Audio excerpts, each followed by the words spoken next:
अगर आपने अभी तक हमारा चैनल सब्सक्राइब नहीं किया तो अभी सब्सक्राइब करें और बेल आइकॉन को क्लिक करके हमारी लेटेस्ट वीडियोस के बारे में अपडेट जानें।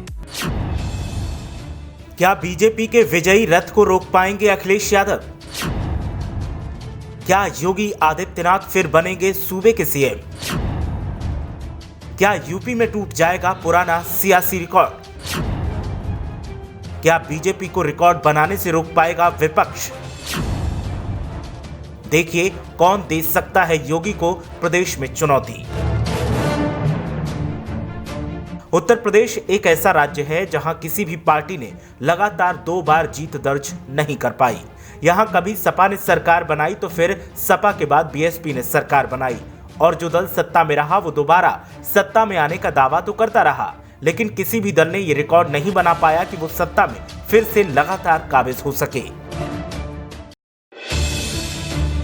ऐसे में प्रदेश की मौजूदा सरकार के मुखिया योगी आदित्यनाथ दावा करते हैं कि वो सत्ता में फिर से वापसी करने वाले हैं और पुरानी परंपरा को तोड़ने वाले हैं।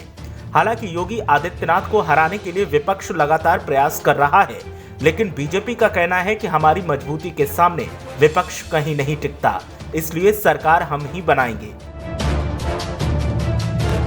ऐसे में सवाल इस बात का है कि आखिर योगी आदित्यनाथ के सामने 2022 में कौन चुनौती पेश करेगा। देर न करते हुए सियासी कड़ियों को जोड़कर देखते हैं और जानने की कोशिश करते हैं कि आखिर योगी आदित्यनाथ के सामने कौन सा दल है जो 2022 में बीजेपी को शिकस्त देने का दम रखता है। वैसे तो कांग्रेस और बीएसपी भी सत्ता में आने का दावा करते हैं, लेकिन अगर योगी के सामने चुनौती पेश करने की बात की जाए तो फिर समाजवादी पार्टी और अखिलेश यादव इकलौता नाम है जो लोगों की जुबान पर आता है और लोगों का मानना है कि प्रदेश का अगला चुनाव बीजेपी वर्सेस सपा ही होने वाला है। बाकी सब चीनी कम पानी है। चुनाव नजदीक आते ही विपक्षी दल भी एक्शन में दिख रहे हैं। समाजवादी पार्टी के मुखिया अखिलेश यादव बीजेपी को घेरने का प्लान तैयार कर रहे हैं। अगले 2 महीने में सीएम योगी आदित्यनाथ के सत्ता में 4 साल पूरे हो जाएंगे। सियासी जानकारों की माने तो अगर हाल के इतिहास को देखा जाए तो फिर कभी भी विपक्ष किसी भी राज्य में इतना कमजोर नहीं दिखा है जैसा उत्तर प्रदेश में है। विपक्षी सत्ताधारी पार्टी के खिलाफ जनता के बीच कोई लहर पैदा नहीं कर सके हैं।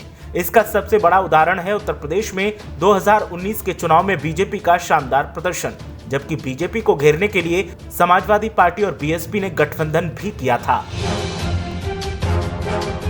कांग्रेस की बात करें तो हाल के दिनों में प्रियंका गांधी ने राज्य में प्रवासी मजदूर, कानून व्यवस्था और खराब शासन का मुद्दा उठाया है, लेकिन इसका कोई खास असर नहीं दिखा।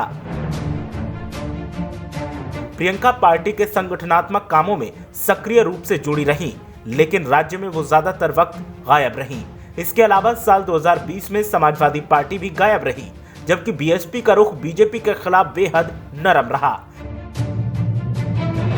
हालांकि अब अखिलेश यादव एक्शन में दिख रहे हैं। उन्होंने किसान आंदोलन में सरकार को घेरने की कोशिश की है। उन्होंने नए कृषि कानूनों को किसानों के खिलाफ बताया है।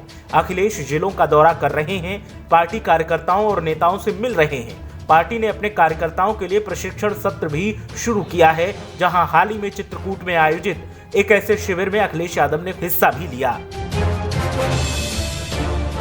समाजवादी पार्टी के विधायक सुनील सिंह साजन ने कहा कि ट्रेनिंग कैंप एक अनूठा तंत्र है, जहां पार्टी नेतृत्व की जमीनी कार्यकर्ताओं के साथ बातचीत करने, व्यापक रणनीति तैयार करने में मदद मिलती है। विधानसभा चुनाव तक ये शिविर चुनावी रणनीति पर केंद्रित है और आगे की चुनौती के लिए कैडर तैयार कर रहे हैं। सवाल ये है, क्या इसका फायदा पार्टी को मिलेगा? सियासी जानकारों की माने तो समाजवादी पार्टी शुरू से ही संघर्ष की पार्टी रही है। उनकी ये विशेषता पिछले कुछ सालों में खो गई है। इससे पार्टी कैडर कमजोर हुआ है। जब पार्टी सत्ता में थी तब अखिलेश को नेतृत्व विरासत में मिला था। उन्हें सत्ता से बाहर होने और इंतजार में सीएम की तरह व्यवहार करने की जरूरत है। वहीं सियासी जानकार ये भी कहते हैं कि अखिलेश यादव में वो कलेवर है कि वो 2022 में सपा को धार दे सकते हैं और बीजेपी की मुसीबतें बढ़ा सकते हैं, लेकिन उन्हें इसके लिए पार्टी में बहुत सारे सुधार करने होंगे और पार्टी की नीतियों को बेहतर करना होगा। अब देखना यह है कि पार्टी आलाकमान ऐसा क्या बदलाव लाता है जिससे प्रदेश की सत्ता बीजेपी से छीनी जा सके और प्रदेश में फिर से सपा का राज कायम किया जा सके। ब्यूरो रिपोर्ट, मीडिया हलचल।